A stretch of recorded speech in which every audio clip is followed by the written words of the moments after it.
folks, we got a real treat for you here. Kevin Mulder was kind enough, and we told you a little bit about it yesterday, to put the in-car cam in his car. So we're going to walk you through the folding of that vehicle as Kevin Mulder went through his Derby heat yesterday. So let's go ahead and take a look at that right now. Just keep in mind, this is a 75 Buick.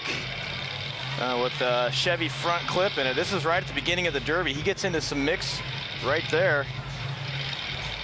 Now, interesting to note here, watch the front of the car. Look how it looks now. Nice and flat. Ding! And even. That, my friends, is what it feels like to get one right in the kisser. Yeah, and keep in mind, like Pat said, this is a Goodyear Buick with a Chevy front clip bumper. It was ran once before in Yakima last summer, so we call that a pre-ran. And they're a little weaker because you're not allowed to weld or plate on them here. So now look at, he lines up for a good axle shot on that back of that Mopar. Gets a twofer. Now, guys, talk a little bit about what the non-Derby Pro fan is looking at from this view, as far as the equipment inside the car. All right, you're looking at the crossbar right in front of him. That's for strength. So if somebody comes in on either side, you're not going to get hurt. The rope or the wire you see hanging from the ceiling going out to the throttle, that's his hand throttle.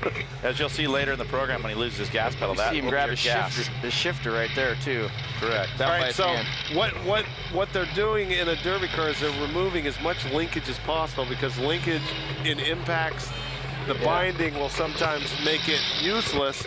So that's why the shifter is a straight piece of metal that you see him grab with his right hand and go forward and reverse right there. Exactly. If you use the stock one, it'll get mounted up on 1 or 2 hits and you're done. Now, it looks like he has a chain wrapped around the steering column. Pat, why don't you talk about that? Yeah, well, the steering box is mounted on the side of the frame there. And when the frame gets to move, and that steering wheel can go left, right, anywhere. So basically that chain is sucked tight down to hold. Now there's the steam coming in. You get that. That chain's sucked tight to keep the wheel in front of the driver. Yeah, that's right. You don't want it falling in your lap either and taking shots later. That's not good. See right in the middle of your screen there, as the steam continues, see when you get a radiator going out, this is what you get. Your goggles inside the car will get this. Now you see that looks like an old floor mat right in the very center. Basically, he's cut a hole in the firewall behind the engine. That's where the distributor lives on them Chevys. And when it starts bending like that, when it starts coming up, if you don't cut a hole there, your distributor is going to be, God. Now right in the kitchen. That's one that you see some stars on. Basically, your distributor will get wiped out, so they have to cut a hole there.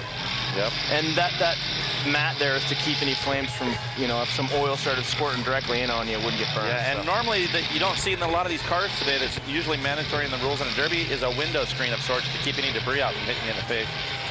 Now watch here as he starts to go. Look at his right hand is on the shifter now. He's going into reverse. Now he's back and forward. Now when he reaches up with his right hand after he makes a hit here, he's grabbing the hand throttle.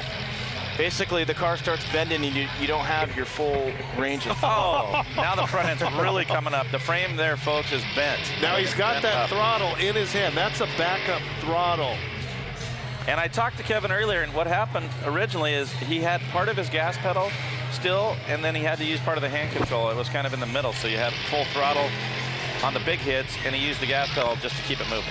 Now, the thing to note here is that if you're looking out all the directions of the car, you'll see how insane it is to be inside the car, because there's cars flying every which way around.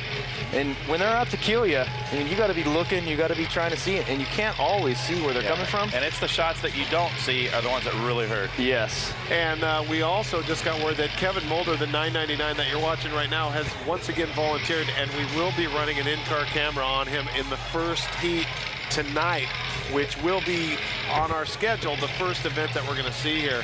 And with the car, like I said, not being able to weld or replate it, his car is going to go up rather quickly again tonight. And I see that front end come up fast on a hit or two. I talked to Kevin a little bit, Pinky, and I asked him, hey, what all did you have to do to get this thing fixed? And he told me, obviously, he had to pull down the front. He had to fix the throttle. He'd broken the drive shaft because of the U-joint up front, and obviously a radiator, as Pat talking about the steam going. Yeah, and you also notice, you see the stacks coming through the hood. When he really gets on that throttle, you'll see the motor start to shimmy around in there. You had to do something with that motor mount, because you'll see the stacks moving. Basically, your engine is just free sitting in there. So yeah, that's something see to how watch it for shakes. during a derby. You see the stacks there because the derby drivers, most of them are going to run straight pipes off the top for the exhaust. They're not going to run a muffler system. A lot of guys bolt their trannies in. Some will just put rope or chain around it. I've actually ran over the years nothing on my tranny across the cross member. It just sits there. Yeah.